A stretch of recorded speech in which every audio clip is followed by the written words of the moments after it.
Hello, my name is Jonathan Marzluf, and I'm making this short little video tutorial on shaping cane for oboe reeds because I have found that this is one stage in the process that can end up causing all kinds of problems with consistency in your finished reeds. And some students of mine requested that I make this video for them, and I figured I would just go ahead and make it available for everyone. Now, I don't mean to say that my methods are better or worse than anyone else's. These are little tips in the process that have helped me out immensely, so I just wanted to share them with you. Any of the equipment that I use in this video, I will include information on where to acquire that if you're interested in the notes below this YouTube video. So, I have a piece of gouged oboe cane ready for the shaper tip. The first thing that I like to do that not everyone does is place the cane on my easel, and I like to shave the bark off of the cane just here where I'm going to fold it. The reason why I do this is that when we're measuring to tie a reed with a shaped piece of cane, we're using the crease as a measuring point for the overall length of our reed. If we don't take some bark off of this hinge point here, the hinge itself tends to get pretty ragged. It could split. The bark could flip up and be longer on one side than it is on the other. I just find that I get a much cleaner crease, a cleaner measuring point when I do this little step. It only takes a second. I use an old knife here for this, and I'm just going to go right across and just skim the bark off of that point like that. Okay? And then I do score my cane as well.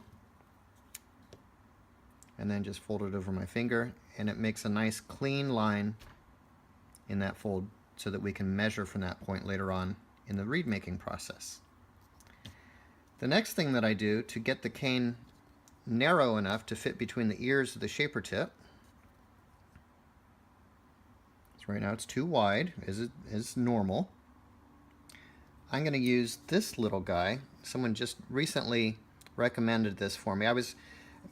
The problem here is that we have to narrow the cane. If we don't narrow it the same amount on both sides, then we run the risk of taking the thickest part of our gouge, the spine that's already built into the gouged piece of cane, and sending it off center. If we take too much cane off of one side versus the other, we're taking our spine off center. So I wanted a way to take off exactly the same amount of cane from each side. So I acquired this baby plane here, and the way I'm using it is setting it here. Got a nice non-skid surface on my desk here, and if I just line this up and hold it flush against the side of the cane and just give a nice crunch here downward on both sides, takes the same amount of cane off of both edges, and I usually have to do this twice on each side.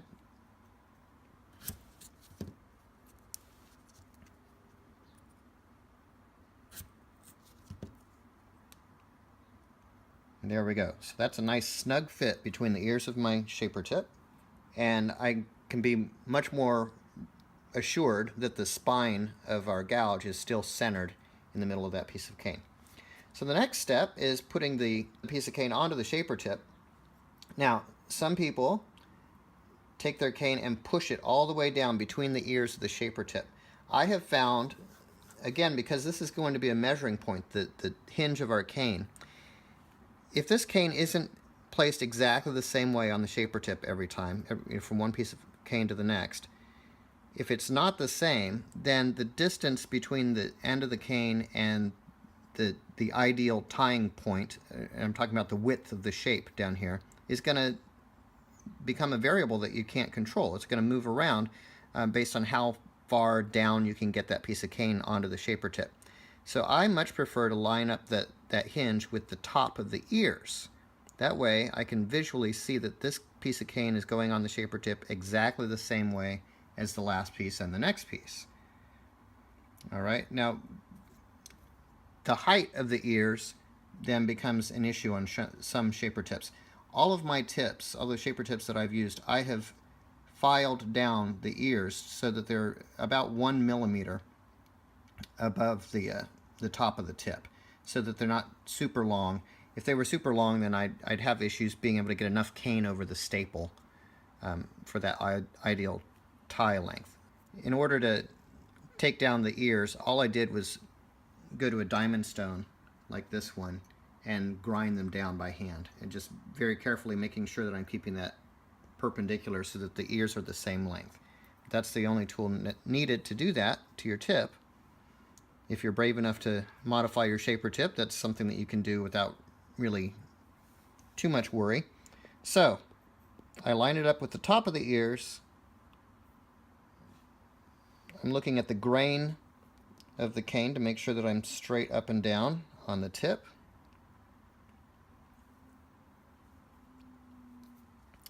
And now for the actual shaping.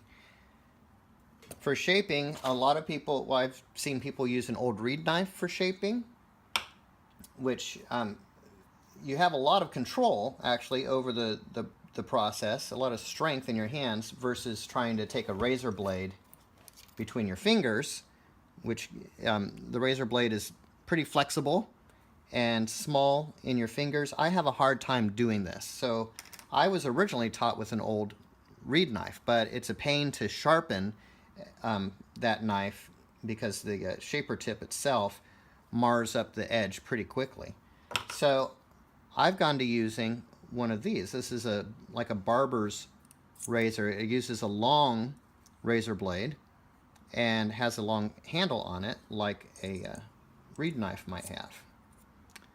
And rather than using a fresh razor blade each time, I use the same blade for quite a while, resharpening it on a diamond stone.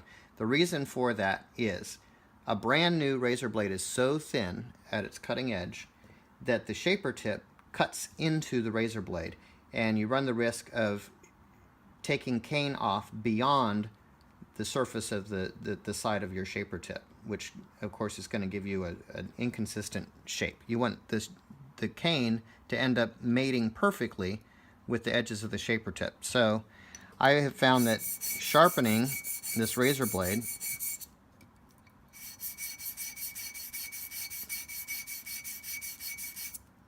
it doesn't take that long on a diamond stone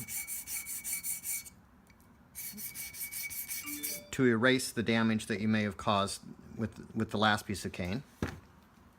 And I find that I get much more consistent, clean results doing this versus a brand new sharp razor blade.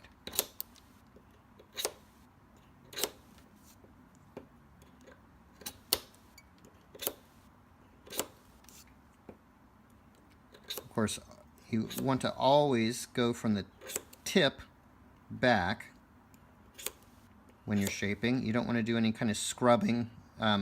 The reason you don't want to do that is that you can turn up little splinters in the side of the cane because the grain runs off the edge of the cane as it gets narrower, and so you always want to go in that direction only. So I can use a nice firm bit of pressure, making good solid contact without cutting past the edge of the shaper tip itself and making the shape of the cane too narrow in spots. I find it useful to have a dark towel. I always have a towel on my lap when I'm making reeds just to protect my clothing from the knife and things, and to, well, it's useful in a lot of ways. If you make reeds, you understand that. I use a black one, a dark color, because it gives a nice background when I'm inspecting things like a shaped piece of cane. So to inspect this piece of cane, I'm looking past the top blade. I'm looking at the edge down here that's peeking out, or should match up perfectly with the side of the shaper tip. So I can see if anything is sticking out or if it has disappeared behind the shaper tip, which I know is a problem with the shape. So that looks nice and clean. This edge over here does as well. Then I'll flip it over and look over here and over here. So this piece looks nice. I'm going to pop it off. And the final thing here the ears on a piece of shaped cane. If you take a look here as I fold this, the ears are causing the sides of the cane to remain open right here. If I tie the reed with the ears on, I worry that it's training the, I worry about two things. Because I tie with a slight overlap, I'm concerned that I won't be able to trim off the ear cleanly once it's folded and on the staple.